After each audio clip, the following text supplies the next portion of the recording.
Chen Ping juga tidak bisa berkata-kata. Surga dan ketiga hal itu masih terlalu jauh baginya sekarang. Sangat disayangkan bahwa tidak satu pun dari makhluk abadi di surga ini yang mengetahui penderitaan dunia manusia. Meskipun perintah janji yang diberikan oleh pemimpin sekte suci janji adalah harta yang tak ternilai bagi banyak makhluk abadi. Tapi bagi Chen Ping, itu agak hambar dan salah. Kamu harus melihat warisan sekte suci janji. Meskipun tidak lengkap, itu pasti sangat mengesankan. Saya tidak tahu berapa lama formasi di luar mansion akan bertahan. Memanfaatkan kesempatan ini, jika Anda bisa mendapatkan warisan sekte suci janji, Anda tidak perlu takut dengan orang-orang di luar. Lain-lain, informasi agung terus mengalir ke lautan kesadaran Chen Ping. Naik, saat Chen Ping menerima warisan, seberkas cahaya tampak jatuh dari langit dan mengenai Chen Ping. Kata Raja Iblis Ciyun pada Chen Ping. Chen Ping benar, daripada mengeluh, lebih baik mendapatkan warisan sekte suci Wuji sesegera mungkin. Chen Ping mengambil perintah janji, dan kemudian ledakan kekuatan spiritual memasukinya. Berdengung, saat berikutnya, pikiran Chen Ping meraung, dan kemudian lautan kesadarannya bergetar. Momen ini membuat Chen Ping merasa sangat nyaman. Chen Ping tidak merasa bahwa warisan sekte suci janji sangat berguna, tetapi pancaran cahaya yang tertarik oleh warisan itu dipenuhi dengan energi yang agung. Chen Ping Yuan beralih ke teknik kondensasi jantung dan mulai menyerapnya tanpa ragu-ragu. Cairan roh abadi telah diserap oleh pemimpin sekte suci janji. Chen Ping tidak akan melepaskan aura yang dibawa oleh berkas cahaya ini sekarang. Chen Ping menyerapnya dengan gila-gilaan. Saat ini, Mu Yao dan beberapa anggota keluarga Mu sedang berjongkok di luar mansion. Saat ini, Mu Yao sangat cemas. Nona, saya tidak tahu apakah Anda sudah menerima pesannya. Kenapa Anda belum datang? Mu Yao berkata dengan cemas. Pamanmu, lihat. Pada saat ini, seseorang menemukan bahwa seberkas cahaya sepertinya jatuh dari langit dan menyinari mansion.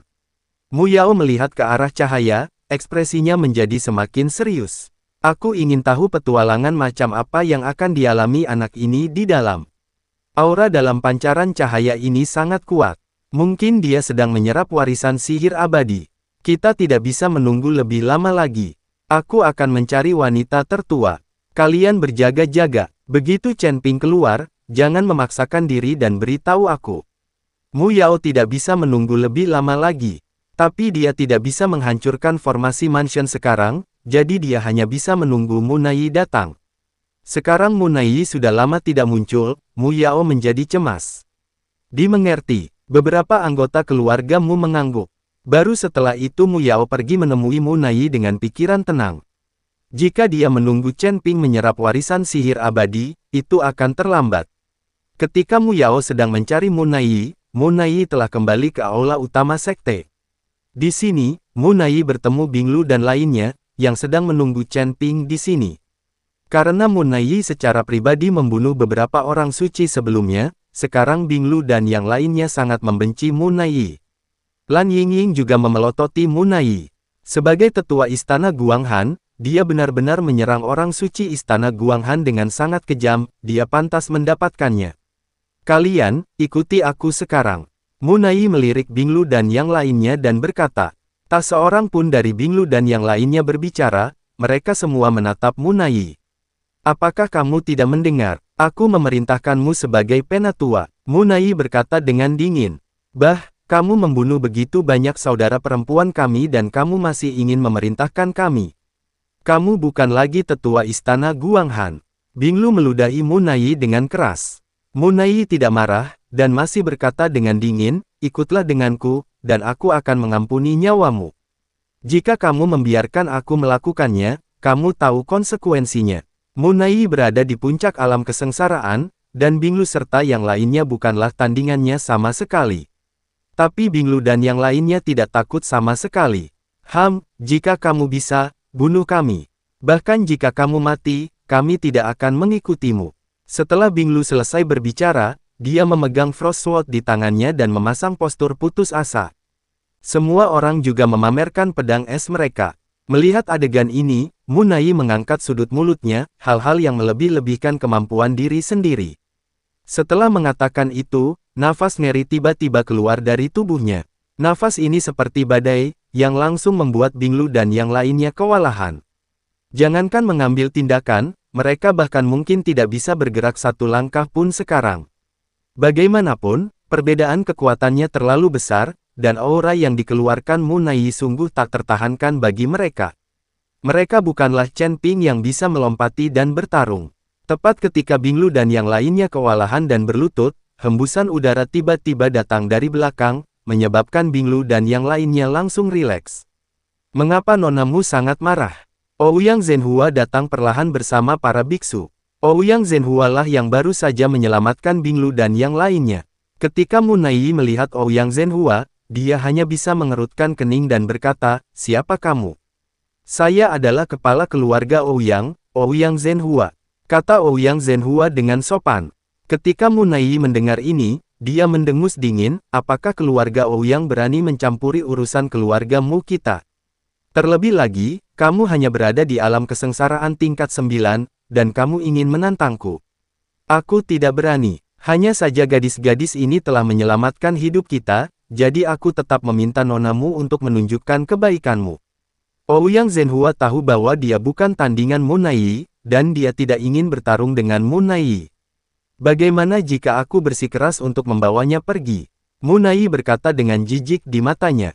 "Jika Nonamu keras kepala, saya hanya akan tersinggung. Meskipun saya bukan lawan Nonamu, dengan begitu banyak dari kami, saya rasa kami masih bisa menghadapi Anda sendirian." Ouyang Zhenhua juga berkata dengan wajah dingin. Mu Naiyi tercengang, dengan kemarahan di matanya.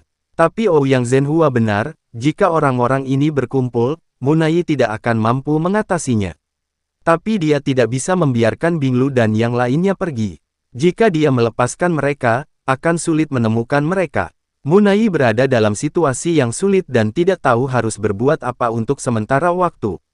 Tepat ketika Mu Naiyi dalam masalah, Mu Yao terbang dengan cepat. Merindukan. Setelah Mu Yao melihat Mu Naiyi, dia berteriak dengan cepat. Saat dia melihat Mu Yao ada di sini, Mu Naiyi merasa senang. "Mengapa kamu di sini? Bagaimana dengan Chen Ping?" Mu Naiyi bertanya. "Nona, Chen Ping bersembunyi di sebuah rumah besar dan sudah lama tidak keluar. Saya curiga dia sedang menyerap warisan dari patung itu. Jadi saya datang mencari wanita tertua untuk mendiskusikan tindakan pencegahan," kata Mu Yao. Setelah mendengar ini, Mu Naiyi mengalihkan perhatiannya langsung ke Binglu dan yang lainnya. Ini tepat pada waktunya untuk menangkap orang-orang suci ini dan menggunakannya untuk memaksa Chen Ping muncul. "Saya ingin melihat apakah Chen Ping peduli dengan wanita-wanita ini." Pada saat ini, Binglu dan yang lainnya melihat Mu Yao muncul, dan hati mereka tiba-tiba putus asa. Bahkan Mu Naiyi tidak dapat menghadapinya, dan dengan adanya Mu Yao, tidak ada harapan. Ketika Ouyang Zhenhua melihat ini, dia juga terlihat malu. Jika itu adalah Mu Naiyi, dia masih bisa menanganinya dengan semua orang. Tapi sekarang ada Mu Yao, yang berada di alam kesengsaraan tingkat 9, mereka mungkin bukan lagi lawan. "Aku ingin membawa pergi wanita-wanita ini. Jika yang lain tidak ingin mati, menjauhlah dariku." Mu Naiyi melirik ke arah Ouyang Zhenhua dan yang lainnya. Kalimat ini seketika menyebabkan banyak biksu mundur. Tidak bisa berhenti. Ouyang Zhenhua ragu-ragu sejenak, dan akhirnya mundur tanpa daya. Bahkan jika dia mencoba untuk bergerak, mereka tidak akan menghentikannya. Saat ini, hati Binglu dan yang lainnya pucat. Di bawah tekanan Mu Naiyi dan Mu Yao, Binglu dan yang lainnya bahkan tidak dapat mengambil tindakan. "Saya hanya bisa membiarkan diri saya dimanipulasi dan pergi." Ouyang Zhenhua melihat ke belakang Binglu dan yang lainnya dibawa pergi, mengertakkan gigi dan berkata, "Ayo pergi, ayo ikuti."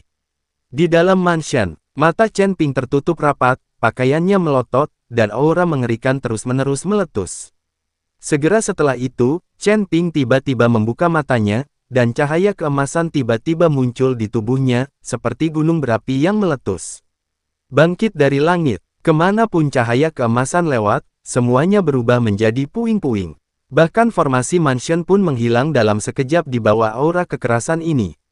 Semua orang di keluargamu yang menjaga di luar mansion sangat ketakutan sehingga mereka tidak dapat menahan aura kekerasan, jadi mereka melarikan diri ke kejauhan satu demi satu. Tanda seru, "Bagaimana kabarnya? Apakah Chen Ping sudah selesai menyerap warisan sihir abadi? Kenapa pamanmu belum kembali?" Semua orang di keluarga Mu terlihat panik, dan mereka terus mundur. Pada saat ini, seluruh tubuh Chen Ping terbungkus cahaya keemasan, dan matanya dipenuhi nyala api. Rumah besar itu telah lama menjadi puing-puing, dan tubuh Chen Ping perlahan tertahan. Anggota keluarga Mu itu memandang Chen Ping, mata mereka membelalak tak percaya di wajah mereka. Saat ini, Chen Ping seperti dewa. Tiba-tiba, awan guntur yang tak terhitung jumlahnya berkumpul di langit, diikuti oleh guntur yang teredam. Aliran ruang dan waktu yang bergejolak di tanah kekacauan juga menghilang di bawah awan petir ini. Disertai badai petir, itu menghantam Chen Ping dengan keras, dan seluruh tubuh Chen Ping terbakar habis-habisan dengan api. Guntur kesengsaraan. Apakah dia membuat terobosan? Rusak, tolong segera beritahu pamanmu dan wanita tertua. Bagaimana orang ini bisa menerobos ke sini? Terlebih lagi, bencana petir ini terlalu mengerikan. Semua orang di keluarga Mu panik dan buru-buru memberitahu Mu Yao dan Mu Naiyi. Tubuh Chen Ping digantung di udara, tidak bergerak, menjalani baptisan kesengsaraan guntur. Mu Naiyi dan Mu Yao, yang awalnya bergegas ke sini, berhenti dan menatap kosong ke awan guntur di langit. Awan kesengsaraan guntur, bagaimana seseorang bisa menerobos ke sini? Wajah Mu Yao penuh keraguan. Mungkinkah anak laki-laki itu Chen Ping? Dia hanya berada di alam kesengsaraan tingkat ketiga. Bahkan jika dia menerobos ke alam kesengsaraan tingkat keempat, bagaimana peningkatan kecil di alam seperti itu bisa memicu peningkatan skala besar? Bencana petir. Mu Naiyi juga tampak bingung, tidak mengerti apa yang sedang terjadi. Tapi pada saat ini, sebuah suara datang dari Slip Giok Mu Yao. Pamanmu, Chen Ping mengalami badai petir dan rumahnya telah hancur menjadi reruntuhan. Aura anak ini saat ini terlalu menakutkan. Seorang anggota keluarga Mu mengirim pesan ke Mu Yao. Benar saja, ini terobosan Chen Ping, ayo cepat pergi. Ketika Mu Naiyi mendengar bahwa Chen Ping benar-benar membuat terobosan, dia merasakan firasat buruk di hatinya. Mu Naiyi dan Mu Yao mengantar Binglu dan yang lainnya dan mempercepat.